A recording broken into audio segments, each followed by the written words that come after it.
And good afternoon. Welcome to Good Guy Sports. I'm Jackson Gerke, alongside with our co-hosts Blake Gerke and Mike Roby, and the and the other Blake as one of our four co-hosts on the show. Just to give you an update, we will not. We were supposed to be having Grant Radakovich or Mary Ellen.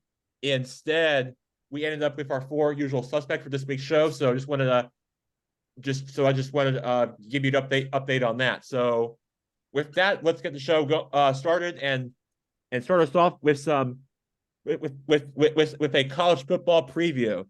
Now, the first one I want to get to is tonight's matchup between the Florida Gators and the Utah Utes. And before I get into all of that, I do want to send our thoughts and prayers to Hurricane Ina, which hit hard in where Blake Lumberger spent most of his time at, and every time I see those images, it's just devastating and hard to watch and feel bad for those people down there. And Blake, you have spent most of your life down there. It's never the same whenever this damage happened. You lived most down there all your time. What are your thoughts after hearing all this after hearing all this damage of the storm and for the people, praying for the people in the state of Florida, and our thoughts are with them. And Blake, you have spent most of your life down there, and I want to get your thoughts and your reaction as you spend most of your life down there. What are your early thoughts? Well, Jack, I mean, you're right. These hurricanes are never easy. It hit a small town. It seems like a pretty substantial win. So, yeah, like you said, our thoughts and our prayers are with them. It seems like all the people I know are doing okay. Florida's strong. They'll bounce back, and we appreciate you sending your support. Jackson, the stadium behind you, last time I was there was a track right around here, and the right side of that thing did not look anything like it does now. I'm assuming you were over here somewhere on the right side in all those glass boxes. Yeah, this is a different angle of Wallace Wade Stadium. If that's what you're We were wondering, I am just above your left shoulder is where we were, right, yeah, Chuck? above. Yeah, that's right. Yeah. So you get a perfect view of the different background and what it's like from that side of view of the stadium. You're basically like on a blimp or some flyover kind of view is what you're looking at right now, and that's what you're seeing right now of this angle here at Wallace Wade Stadium. It looks awesome. I like the jersey too. Absolutely, absolutely. Great view of the stadium. Nothing better that you can get for any angle for any college football stadium other than Wallace Wade Stadium, for that matter. Anyway, let's get right back to where I left off with after opening the show with our with people that we care about, and because we're a family show. That's what I'm always here for people who, because I like to donate stuff whenever people are in need. So I am really in your support whatever you got in hand for me. I am your best friend. I take care of you. I pray a lot, and I'm always here for you, Blake. I've got your back. You're the man. Appreciate you, Jackson. Likewise. Now, let's move on to where I left off at. We got the Florida Gators and the Utah Utes squaring off tonight on ESPN. Yeah, listen. And a fun fact about Florida is that is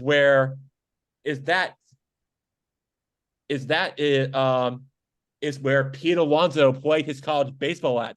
Now plays for the same orange and blue team with the New York Mets. So from what I'm hearing, I am hearing rumors about him being traded away from the Mets because the Mets just don't really seem to care about winning anymore with their owner and their team itself. And now they're dead last of year nationals, and just like that, the Mets just don't seem to be on the same page ever since like opening day or even before the postseason last year. Now they're just now, from what I'm hearing, they're going to be in rebuild mode and more focusing on 2025 as one of the contestants in that division. Nowhere near the Braves, but I think they'll be having another down year next season.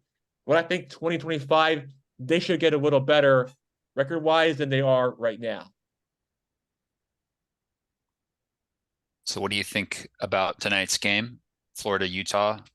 Utah is Our where 14th ranked, where's and where's this game being played? Utah, Salt Lake City. in Salt Lake City. Okay, that would it. To be honest, I think even if Utah was ranked and Florida wasn't, I think if this game was in Gainesville, Florida would be favored just because of it's a long way to go and a big home field advantage. But I mean, I don't know. I think you're asking a lot of Florida to go all the way out to Utah and get a result, right? Play in the attitude, which I feel like is a adjustment for any sports team to play at. It just makes Utah is pretty much the opposite of Florida. It's elevation versus the flatness of Florida, and you got the cooler air versus the warm air. So it's couldn't get more opposite weather. Better skiing in Utah. So I hear. Although you probably have water skiing in Florida. Yeah, that's different. That's just an Emina waiting to happen. You said it. You said it. Yeah. Because Florida, you think about it, people from all around the world vacation there all the time with their theme parks, spring training, baseball, you name it. That's why they call it a tax-free state, and that's why people like to vacation down there whenever they want. And plus, a bunch of retirees spend most of their full time down there, so that's part of the reason why it becomes a very popular state. I'm gonna go with the Utes. I'm gonna go with the Utes to cover the spread. Wow. What's the spread? 5. 5. Utah favored by 5. I think maybe I wouldn't be surprised if a Utah win, but Florida covers the points. Maybe close. It's like a 1 point, 2 point game. It's a primetime game. That's a cool game to begin with. That's two completely different conferences. The way I feel like Utah is going to be an air raid, right? I mean, they're going to high powered offense, score a lot, throw the ball a lot, right?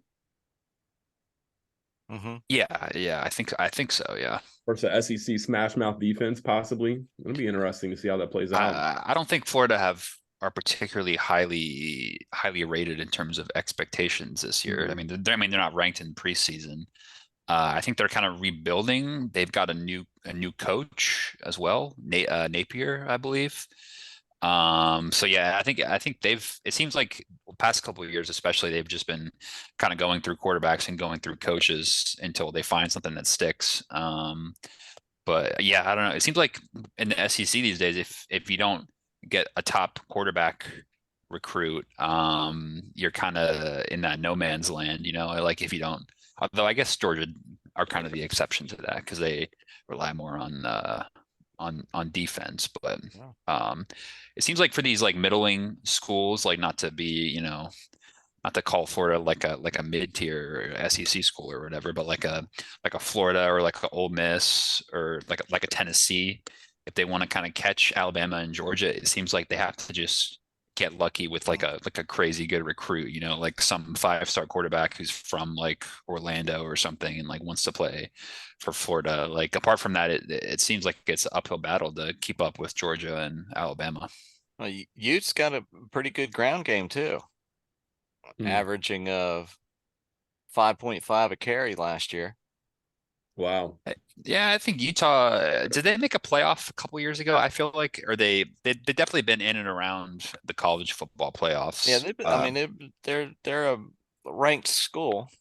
Yeah. They're historically the past couple of years have been producing some good results relative for like the size of the program or like the history of Utah football. So yeah, credit to them. The Gators are 2-12 in their last 14 road games against ranked opponents. Ooh, yeah, that's some information you want to know before you bet Florida, huh? That is that right there, because if you look at it, Florida has one of the toughest strengths of schedules in all of the SEC.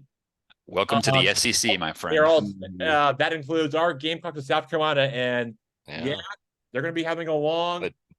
They're going to be having. I know. Yeah, they're going to be having a long stretch ahead for those group of guys, and But But yeah, Jackson, let me bring in something you're not thinking about. There's a Netflix special I told you guys to start watching last week called the Swamp Kings. And if anybody's been watching that, the Gators might come out with a little bit of fire in Utah after watching Netflix and this guy right here. I don't know if you ever heard of him. His name's Tim. oh yeah, the one and only Tim Tebow, the What he legend. said? You know what he said, Jackson? Give me the ball. I'll score. Defense, you stop them. Give me the ball. I'll score. So let's see. Don't forget about Netflix spicing these guys up a little bit. Now I did watch a Netflix football series. I have watched quarterbacks. There's Hard Knocks, but I haven't watched the Swamp People one yet. But I heard it's very Close enough. yeah, right. But I heard it's very It'll get you fired up. It's a must watch, like you said. But maybe I'll tune in with my parents whenever I get a chance to. Too bad they're not opening up against Colorado and have, Oh man. Coach Prime against Florida. Oh man. Who's Colorado got first? Yeah, I was going to get to that game right now, actually. Okay. Oh, sorry. Go ahead, Jack. They are going to be taking on the TCU Horned Frogs noon kickoff. Yeah. I'm hearing a lot of hype of Tough first game. Colorado Buffaloes getting ready for the season, and they're too excited. But man, those TCU Horned Frogs, they had a great run in the playoff, made it all the way to the national championship last season. What happened in the championship though? Short against a blowout against the Georgia Bulldogs. Came up short. The national championship. That's an understatement. Now, it's a new season, and TCU will show up, and that's why the game will be fascinating. Jackson, That's my statement. Jackson, you know what I learned a long time ago? Follow the money, man. And the frogs and the ponies down in Texas, there's a lot of oil money down there. There's a lot of big donors, and I'm just saying, in the next few years, these oil-rich schools, these Oklahomas and all that, just watch. I'm telling you, follow the money. Name and likeness. Got it. I'll mark it down. Oklahoma and Texas, lay the money, lie it down, oil wells, big old football states and that part of the country. And yes, it is Oklahoma and Texas are big in football, like you said, and yes, they love their football. But don't forget about the small man. I know Blake Gerke wanted to bring this up. I'm sure he was ready to bring this up, but the South Carolina men's soccer team, the Power 5 men's soccer team, has been knocked off, Jackson, in a sounding soccer defeat 2-0 by none other than your Gardner-Webb Bulldogs. So, money doesn't always win. Your little Gardner-Webb Bulldogs go into South Carolina into the graveyard and just soundingly defeat a Power 5 and knock them right off 2-0. So I know Blake's been following our soccer team, men's soccer team, one of the top touted small man soccer teams in the nation right now. So just keep a heads up. We got some big games ahead of us. We got 2 more top 25s in the next coming weeks. So let's keep up. Don't forget about your Bulldogs, the other Bulldogs. The running Bulldogs. Oh yes, We'll keep an eye I'll on remember that. But Very yeah, nice. that was I didn't see that one coming, but man, that had to be an upset against my Gamecocks. Wow. I am stunned. Stunned. Apparently they got an incredible soccer coach this year. A lot of hype coming into the season, and it's playing out so far. I mean, listen, if me and Parker were at South Carolina still and watching that game, he would be like, man, that had to be a tough loss after what we went through, and we probably would be headed back to our dorms and saying, oh man, that was heartbreaking. Apparently there were 4,000 fans there too, so what necessarily a good start for South Carolina. Carolina Life people, if they were in this game, they would absolutely be shocked after what they have seen. Shocked. Like Leicester City winning it all. Absolutely. Exactly. Yeah, going back to that Colorado TCU though, I think you mentioned it being a noon kickoff as well. So Colorado going over at least one time zone maybe for an early kickoff in Texas.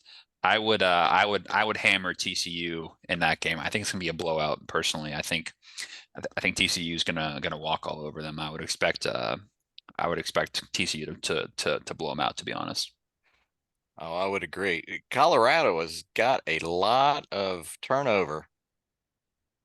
it's not just gonna magically materialize into No. a winning team, is it? These things take No. time, don't they? It takes it, mid-season maybe they might be a little bit different, but with all the recruiting turnovers, it's it's going to take Coach Prime a year or two.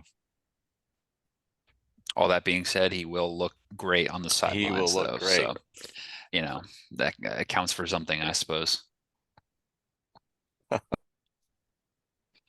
What are the games you have your eyes on this weekend, Jack? All right, let's move on now to a game that really matters and getting ourselves a lot of attention on.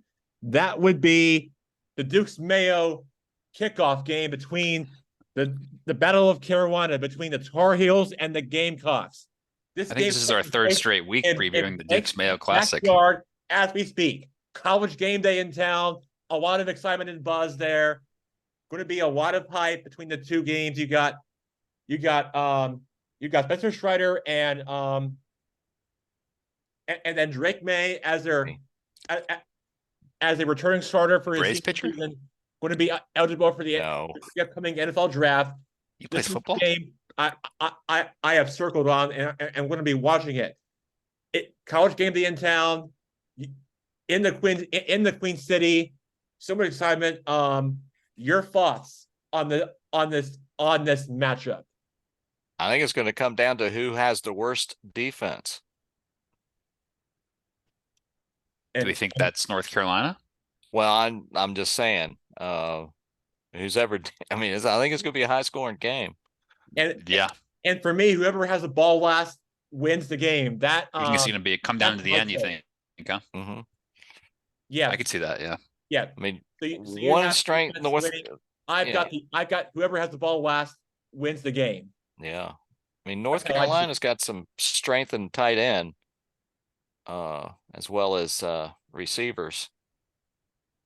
I don't think they have landed on a starting running back yet. But South Carolina's replaced two of their defensive backs from last year to the NFL. So it's going to be interesting.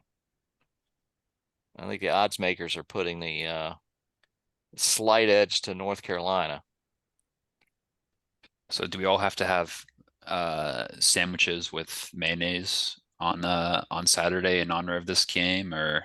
Oh, absolutely. When pickles too. I think Blake Wamberger would be all in because he is on the ground there, and I think he would tell you all about the excitement. He's in Mayo Town. What's in store? Yeah, at least have to have potato salad. Are you guys more of a mayo or a mustard? Because I'm actually more of a mustard guy myself. That's controversial, but I'm definitely more on the mustard side, to be honest. Blake, I had a liver mush omelet with mustard on it today, and the lady said I'm crazy for putting mustard on that thing. Really? I've never heard of mustard on an omelet, huh?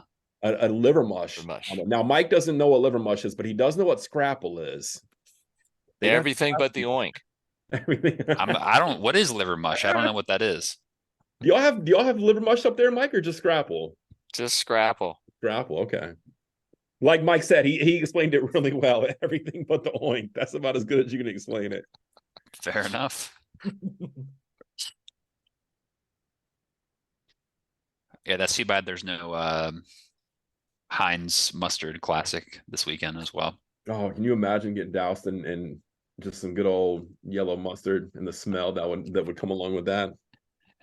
Maybe it could at least be honey mustard. There you go. That's my usual choice. The Heinz ketchup bowl in Pittsburgh. There you go. There you go. Wow. I wouldn't mind that, to be fair.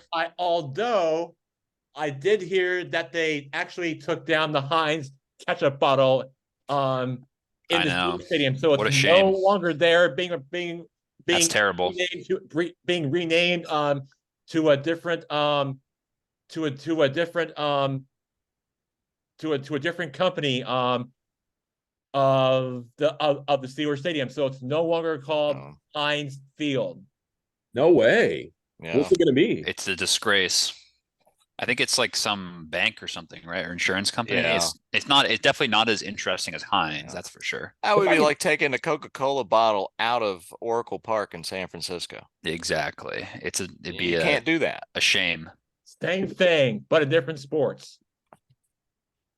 That's shocking news. Well, I mean, it's also a shocking to think that a ketchup bottle has funded enough money to rename a stadium Heinz Field, that they've made that much money off of tomatoes. Yeah. But Hey, listen, it's a great product. You know, if I'm It going to is the a store great product. and I'm buying ketchup, it's Heinz or it's nothing. You know what I mean? Yeah. And don't split the family up over Hunts and Heinz debate either. It's like bringing up pineapples on pizza. I mean, The family's down the middle. no offense, but if you're doing Hunts, you're doing it wrong. You know what I mean? What do you think about that, Jackson? That's my opinion. That's my opinion. Yeah. Heinz, baby. You agree, Yeah. Jackson? Are you Heinz or Hunts? I mean, it kind of depends what Don't ketchup say Del I Monte. mean, I actually like one of those natural kinds. Okay. Here we go. He probably wants to have gluten-free ketchup. Yeah, I mean, it's natural stuff. What do you expect? You're gonna What do grow you grow your own tomatoes and then make ketchup out of that, right? I mean, ketchup. I don't think there's any like wheat in the ketchup. ones that are so. organic and healthy for you and good for you. I mean, That's fair enough. There's Fair all enough. I'm not kinds of going to argue with that. out there in different supermarkets across the country. I mean, they have all different types to try. Jackson, any other stadium changes going on right now? Any other sponsorship shakeups? Um, Or speaking of, I don't know if you guys were able to catch last weekend. The Vanderbilt beat Hawaii in the week 0 matchup, as they call it, last weekend in college football. But the Vanderbilt Stadium was recently, when I was there, it was just called Vanderbilt Stadium, but now it's called First Bank Stadium. It's like a regional bank in Nashville, but they're undergoing some serious renovations there, but they still had to play the game. So if you look online, they had one of the scoreboards being like propped up by a crane in the end zone because they were renovating it. So First Bank Stadium now it's called. So that's pretty cool. that's one of the rare. We were talking about college football stadiums earlier, how you don't really build like a new college football stadium. They're all like historic and stuff like that. Most of them don't even actually have like a sponsor, to be fair. So that's kind of one of the few. I guess Vanderbilt's a little different because it's not like a historic SEC school or something like that. But most of them are like super old stadiums, like Bryant-Denny or like O'Hare with Auburn, or like Sanford Stadium or whatever. And they have the same name for like, whatever, like how many, like 100 years, and they just keep renovating it and stuff like that. Whereas like, the NFL stadiums, they build a new one, like every 20 years and changes sponsors and stuff like that. So, bit of a different situation. Hey, Jack, I got a feel-good story for you. okay. The UVA versus Tennessee. Now I know Tennessee's gonna win big on that one, but did you know the kicker for UVA, a guy named Matt Ganyard? He's a 34-year-old former Marine Cobra helicopter pilot. Wow. He's in grad school at UVA. That's he is a walk-on and got an exemption from the NCAA to extend his eligibility, and he's going to be kicking off for UVA. I like that story. That's awesome. Yeah, that's very special and good for him. He's that's a very it's a very nice piece you shared me, but man, that's awesome. yeah. The other players call him Grandpa or Pop Pop. You said he's 34? He's 34. He's a Wow. former Marine helicopter pilot. That's awesome. Now, yeah, I'm rooting for UVA now because of that. Yeah. Yeah, I'm with you. Well, to be fair, it doesn't take much to root against Tennessee, though. So It's a feel-good story for me. You got to root for that player. He's very special. Yeah. Yeah, and that game's actually, speaking of Nashville, taking place at the Titan Stadium, Nissan Stadium, in Nashville. So Oh wow, it's not there'll be a lot not of in not in Tennessee fans Max, there, not in unfortunately. Knoxville. Yeah, so I guess I don't know if that's better or worse for Virginia being a neutral site. It's still in Tennessee, so Yeah, I don't know. Maybe that will incentivize UVA fans to like come, make a trip out of it and go to yeah, Nashville. So we'll see. better music. There you go. There you go. Different shades of orange, right? Yeah, exactly. Plus, you're in the state capital of Tennessee, the biggest city in the biggest city in Tennessee, out in mid-state, and that's really another fact I have for you for where this kickoff game's taking place. So just just wanted to throw it out there. Jackson, I have a question. Are we going to be putting anybody on Saturday on upset alert? Do we see any ranked opponents getting upset by an unranked opponent? Because historically, there's at least one, maybe in week 1 or week 2, there's at least one upset that kind of shakes up the rankings. Looking at the schedule, one that jumps out to me, I'm not sure exactly why, but um, Mercer against Ole Miss in Oxford, Mississippi. I know Ole Miss is not like a top 10 team or anything like that, but for whatever reason, that one's kind of jumping out at me. So you can hold me to that if they get blown out, so be it. But that's my flyer is I'm taking a flyer on Mercer in that game. Maybe just because they're from Georgia and I know people that went there, but I'm taking a flyer on Mercer. Well, shout out to Grant Radakovich because That's right. Yeah, yeah. yeah, because he went to school there for about a couple years, and I want to and I want to shout out him for that because he did spend time at Mercer for a few years, and I just want to just There you go. In honor of out Grant, there for him. I'm taking Just for Mercer. him, just for him. Since we can't get him on the show this week, I'm gonna just tell you that I support you and I am thinking of you since we can't have you on, but I am in your support and I am just want to share your thought with you on Mercer and I'm all in it. Now, let's get to the game that you mentioned. Mercer and Ole Miss. I know you had your eyes on this one, but I don't think I see this one. I don't think I see it happening. I mean, Ole Miss is a pretty good team, but What? yeah, well, Ole Miss is a pretty good team, but let's not forget Mercer.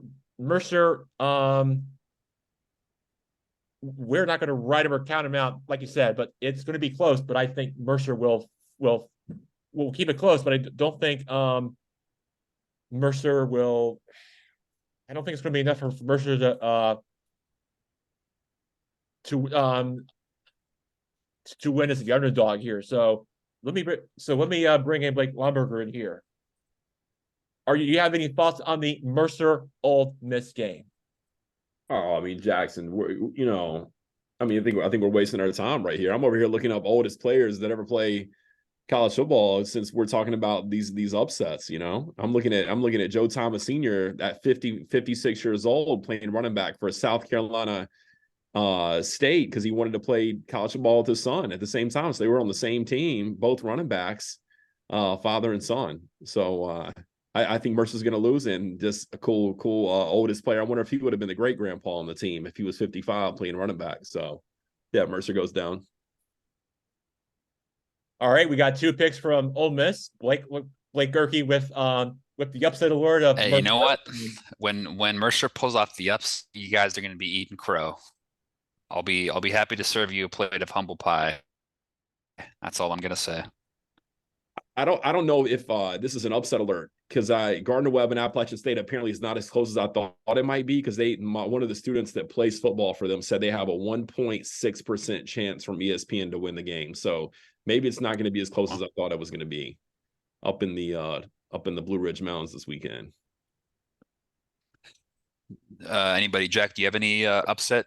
Anybody on upset alert or upset watch this week? Jack, Uncle Mike, any ideas? Um, How about Utah State taking on the Iowa Hawkeyes? I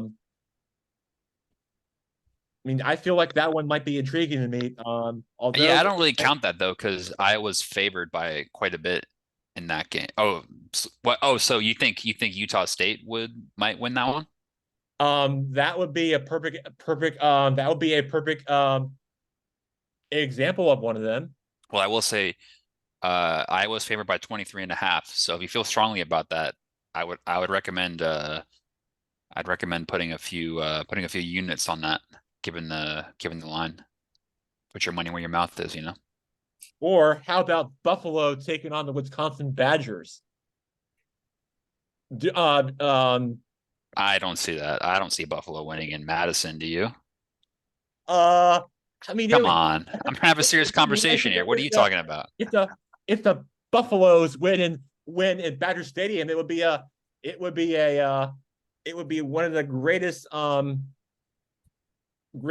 in history they ever played, probably in Buffalo history. But yeah, I'm with you. I Buffalo don't think wings I see on that. for everyone. That would be like Yeah, Rice exactly. beating Texas.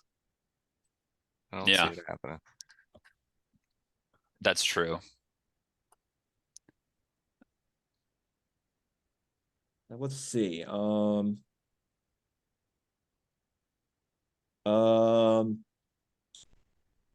I was gonna let's see. I don't think I see this one happening, but I think this team's gonna cover the spread and avoid the underdog. How about Tennessee State take on the road taking on the Notre Dame Fighting Irish? Didn't Notre Dame lost to somebody last year, right? Marshall, I think it was. Yeah, Marshall. hmm Yeah, they did. They lost it to the herd of Marshall. They looked pretty good against Navy. I mean, I guess it was Navy, so I don't know, but Oh, they um, poor Navy Navy. was a different team. They got blown out by the Irish in yeah. Poland last weekend. Well, Uh, here's one. It might be close. Boise State versus Washington. That's a good matchup. I like that. Yeah. Yeah, I don't. Yeah, I think Boise State will. I think I yeah I wouldn't count out Boise State. They're a pretty good team. They can both side. They're good on both sides of the ball. I think they can. I think they can. I think they feel confident they can get it done. It won't be, although it won't be easy. They won't find a way to win, but at least they can believe themselves that they can find a way. That's what really matters, and what college football upsets really are. Yeah, well, I think Boise State would certainly cover the spread. I mean, can you imagine if they win at Husky Stadium and they quiet the crowd? Yeah, That would then be the something. Big 12 won't want Washington then. Yeah, Yeah. that, Do that we would have be, any sort of updates on what's going on with the remaining Pac-12 teams? The Pac-4. yeah, yeah. That's what everybody's. That's where I think that's where the yeah that's where it's trending, the Pac-4 conference, which means the Pac-12 is going to be in bankruptcy and put them out of business for good. And yeah, they are going to be they are going to be like Blockbuster Video and Toys R Us is what they're going to is what That's quite the analogy. an example of what the Pac-12 will look like. Well, I hope for their sake you're wrong. Well, I have facts, and I'm giving you an example of one of them. And I'm not going to argue with you on that. Can't Yeah. argue with facts. Yeah, don't argue know with that. Jeffrey. Jackson, we might have to cut that. That's a hot take right there. Toys R Us. I mean, I think that can end up on ESPN. The Pac-12 is. Good, it's good. Why don't they put it on air? I don't know. I don't know why they should. You're right. Yeah, Jeffrey. Is that a Jeffrey the giraffe with a G? Is that a G, Yeah. Jeffrey? Okay. Okay, just making sure. that's what that's exactly what it is. Draft the Draft the draft. Is Mike at the old stadium or are you guys at two different stadiums? Is he at the old stadium and you're at the new one, or is he also at the new one? I can't. It's hard to tell. I'm at the new one. He's at the new one as well. Okay. That's just a different angle. Yeah, Okay. he's the one that has the full capacity ground where I'm the one where it's empty. Nobody Okay. attends. Oh, that's true. That's true. Hey guys, I don't know if you saw this, but did you guys see the Wisconsin volleyball Oh taking man, place outside? that was awesome. How many fans Wasn't showed it? up? Like 70,000 or something for a volleyball I game? think it was 90. Holy smokes. That's amazing. How was the wind that day? That's my question. Volleyball, wind matters. So I wonder what the wind was like that day. I love when they do stuff like that. It probably was really windy. Would I would have to guess. Did they win, Jackson? That's a good question. They did. They beat Stanford in 3 sets. Okay. Okay. Just speaking of 3 sets, Jackson, I a buddy of mine, Lloyd Harris, that I played ping pong with in South Africa, is facing probably the top guy at the US Open today, I believe. So, keep him in your prayers because he also might see a 3-set match as well. In a little bit. Yeah, let's we will talk. Yes, I will be tuning in to the US Open tennis, and we will talk about that in a little bit. And Alcaraz. I think he's playing Alcaraz. and Djokovic and I think Alcaraz and Djokovic are going to walk to the final. Unfortunately, Yeah, I think they're just too strong. Oh, it says he trained with Alcaraz. Harris actually trained with Alcaraz. That's interesting. When he was 15, which is like a year ago. I'll be rooting for Francis Tiafoe to make a run. And Francis Tiafoe, yes, he is a DC guy. Where just like where Uncle Mike grew up, he is from Hyattsville, Maryland, not far from where Uncle Mike lives. So he should be rooting for this guy because he is a local, and I think he should really support him. You got it. I always go for the locals. Well, 7 p.m. tonight, guys. I like what you're thinking. Harris. Got it. I'll be tuning in.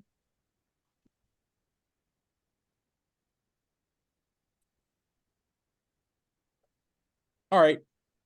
It's 5:39. We can move on to another topic now before we move on. Before I do that, we got to talk about LSU and Florida State. That game being played in Orlando at the Camping World Kickoff Classic, 7:30 on ABC. LSU against Florida State. Who do you like, and what are your thoughts on this matchup?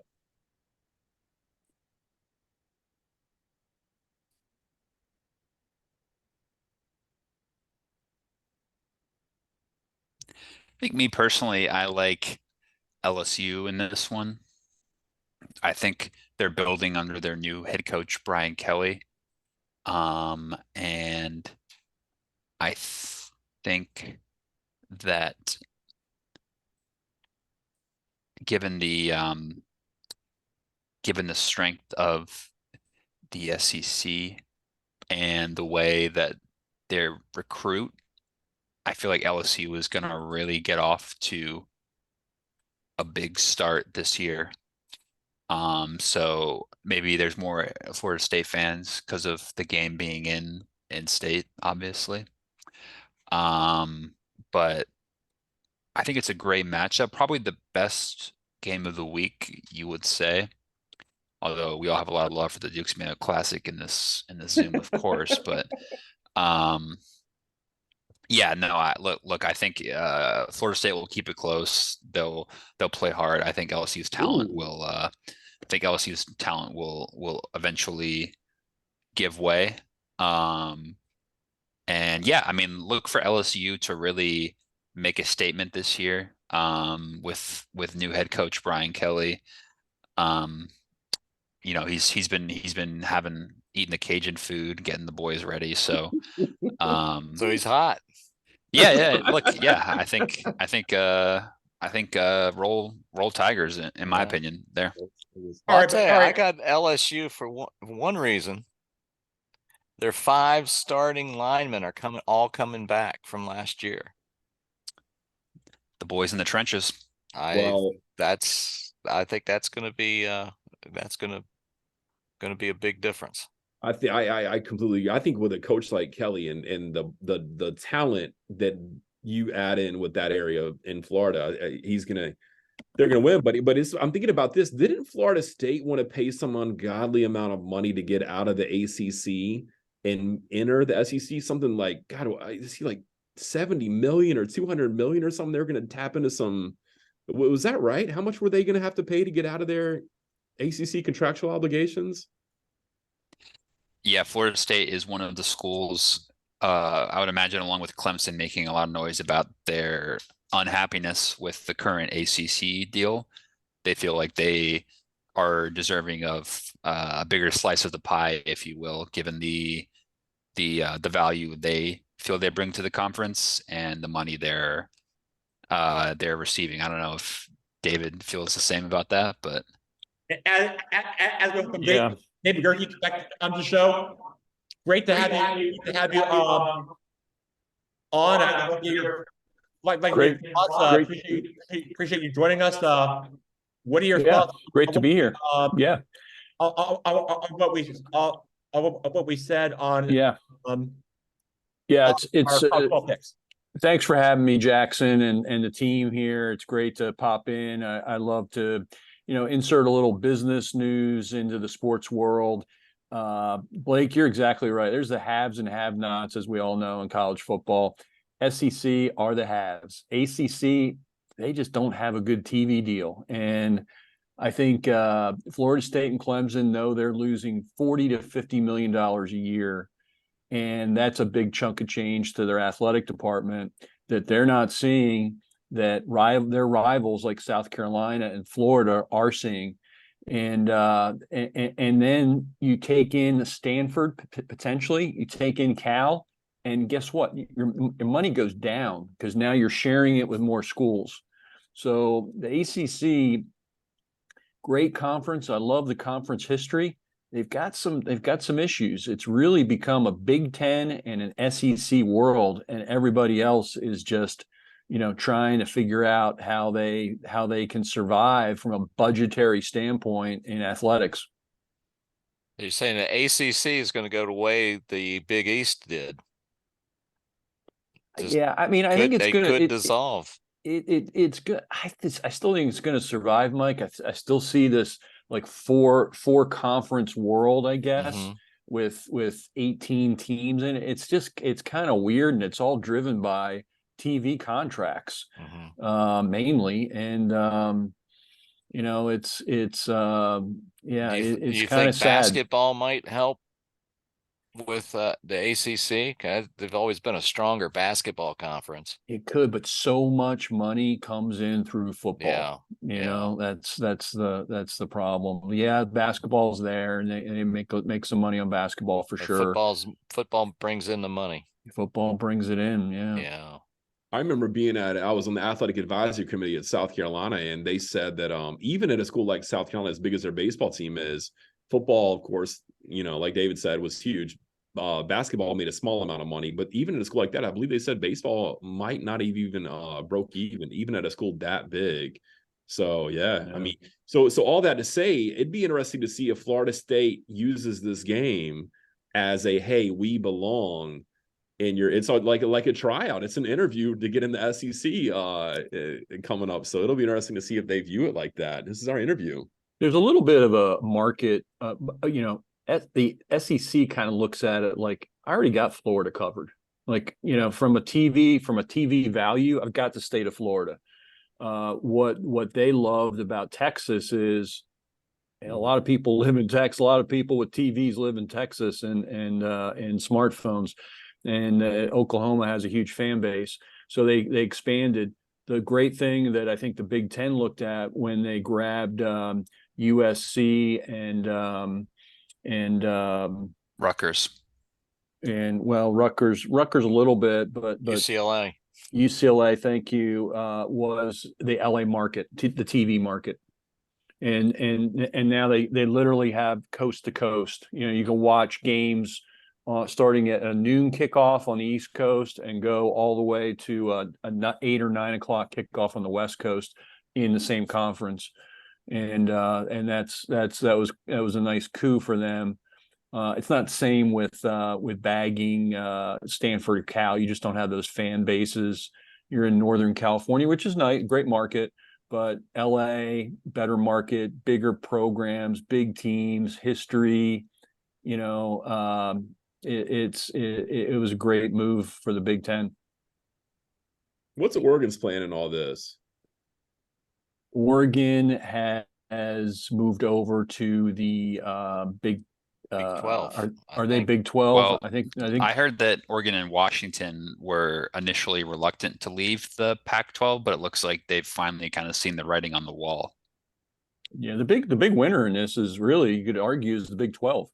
I mean, they stole the Pac-12, and they've added some nice teams, and they were the ones that were thought to be on the way out. If you recall, a year ago, a commissioner came in, Brett Yormack, who I had bumped into a little bit when I was at Coca-Cola. He ran NASCAR back when NASCAR was hot, and Joe Gibbs had the winning team, Mike, and they were cruising in the early 2000s. Brett Yormark was their COO, and then he went to I think he took some NBA jobs. He ran the Nets for a while, and then they hired him. He's a deal maker. He's not a nice guy, but he's a shrewd businessman.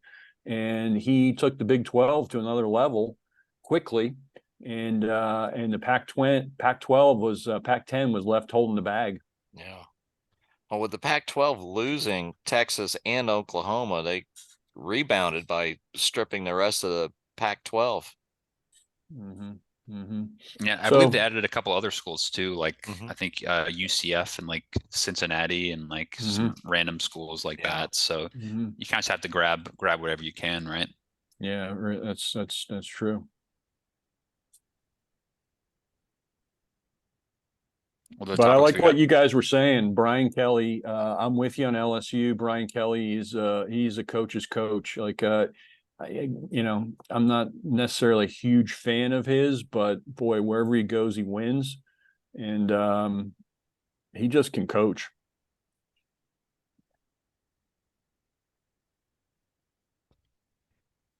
What other games we looking at, Jack? All right. The other one I want to get to that's taking place right across the street from me, prime time on my birthday, Labor Day night. That we are talking the Clemson Tigers. They are on a huge, large spread, taking on the underdog on a never show up Duke Blue Devils team. This game is taking place Labor Day night, 8 o'clock on ESPN.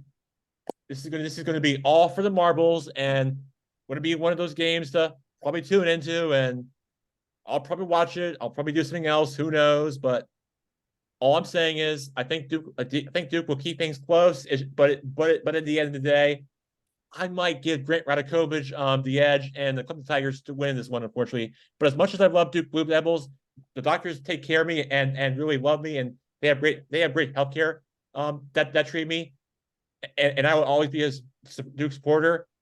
But I think Clemson's got this one, and I think they'll win this one by a 2-score lead. Unfortunately, I've got Clemson winning. After all that. Yep. After all I said. It's a tough game for Duke, isn't it? But boy, you'd think if they're going to get them, they could get them the first game of the year before they really get some momentum, and they have a new quarterback. So I think they're gettable, but Duke would have to play a perfect game. I don't know. I'm with you, Jack. Maybe Clemson in a close one, closer than people expect. But boy, I hope Duke pulls off the upset. That'd be nice.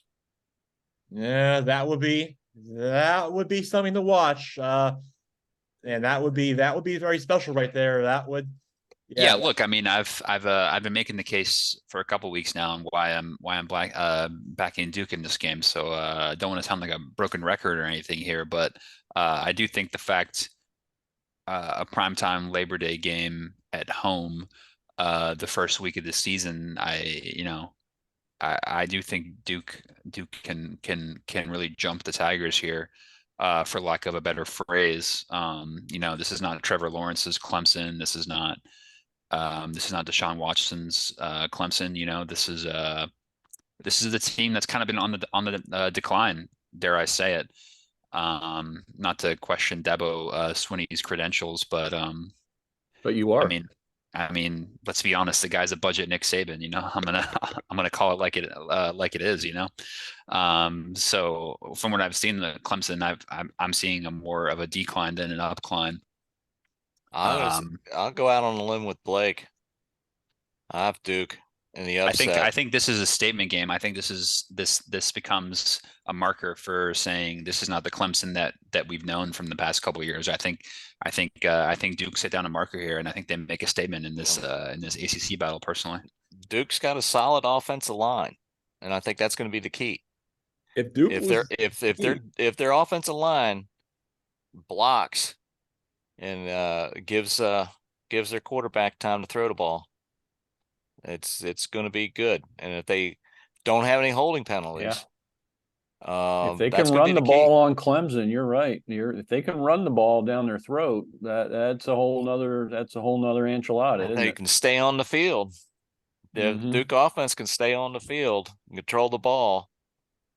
You can't score without the ball. Well, you can, but it's only a 2-point safety.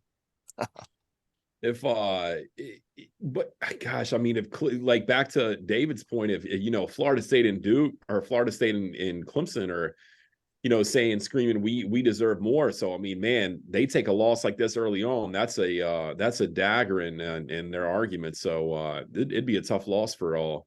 But it's little old Clemson, so maybe they do lose. They're just little old Clemson. It's had some good years, as Dabo would say. So we'll see. And Blake's point, I mean, listen, I've told people on this show for years now, Dabo's not a great coach. He's a great motivator. He's a great recruiter.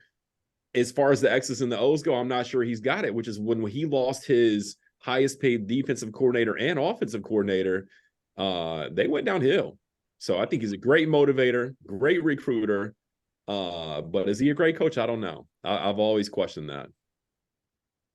Yeah, no, it's a great point that Blake makes. When they lost, I think of Venables, I think was one of their great assistant coaches. It's a great point from Blake. Usually you can tell the coaches when they lose their top assistants and the team declines, that's a bit of a sign that maybe they're relying more on those defensive coordinators, offensive coordinators to cover up for weaknesses that are otherwise felt in the team. Well, Venables is on the hot seat at Oklahoma. They're saying he's got to have a really good year, or they might get rid of him before they go into the SEC. So he had a pretty bad year last year, and boy, if he follows it up with another stinker, Oklahoma's going to be looking for a new coach.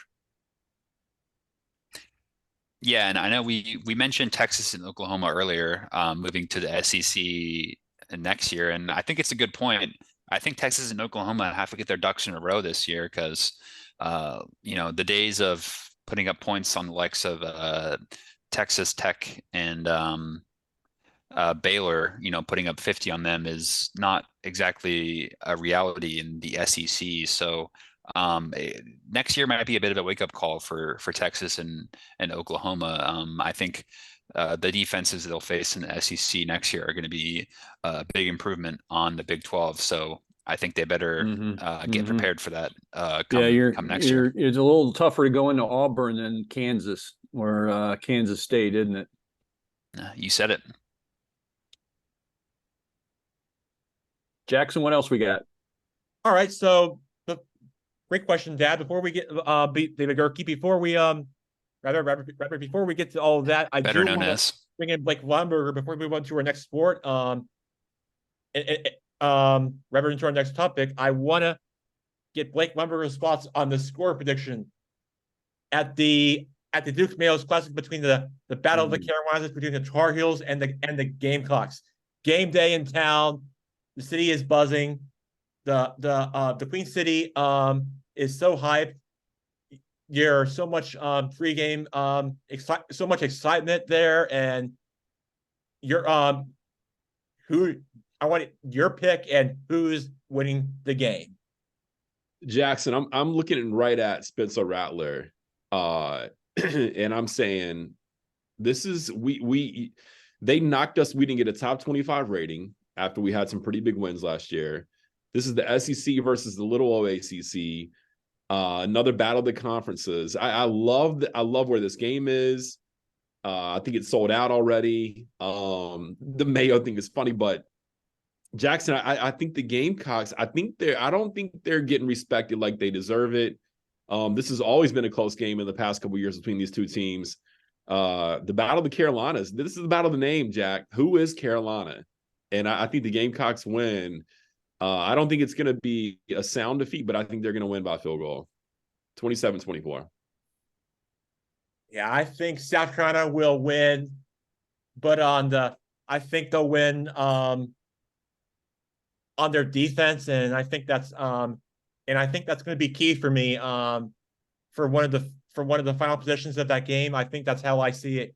The Gamecocks winning, but it'll be a battle. It'll be very close. It'll be tight on both sides, but I think South Carolina will find a way to win, but it could go either way. But I think they'll win on their defense if they're healthy, and I think that's really how I see it for this game going down the wire. And Jackson, don't forget, Rattler came back another year. This is his pro interview. Every game he plays this year is his interview for the pros. So he's going to want to show out every single game. Let him 60-yard pass, play one. Let's go. You guys are talking Rattler. The quarterback in this game is Drake May. That's a better point. Wow. That's a great point. Earlier in the show, both Drake May and Spencer Rattler, top two quarterbacks in the upcoming 2024 NFL draft. That is something the NFL scouts will be watching and seeing what kind of game they have and on how athletic they are.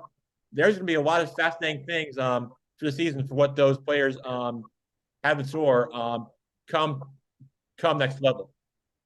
Could be two Heisman candidates on that field at the same time, Jackson. That's crazy. 42-35. It's going to be a shootout. South Carolina. South Carolina. Okay. It could be a very, very exciting game. My sources tell me this Drake May kid is the most accurate passer. He's a good athlete, and that he's going to be neck and neck with the kid from USC. Caleb Williams. Caleb Williams. So yeah, it's going to be a fun game for sure. Looking forward to that one. Yeah. It should be a lot of fun. Can't wait to tune in and find out to see what happens. Any closing thoughts here, Jack, before we wrap up? All right, real quick before I close out the show for today. That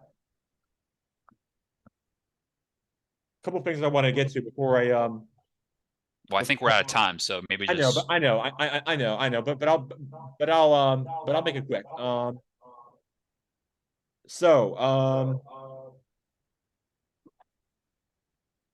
We know that Uncle Mike's Nationals are one game above the Mets right now, they're third in the NL East right now, behind only the red hot leading the Atlanta Braves, which we all know. And I want to just tell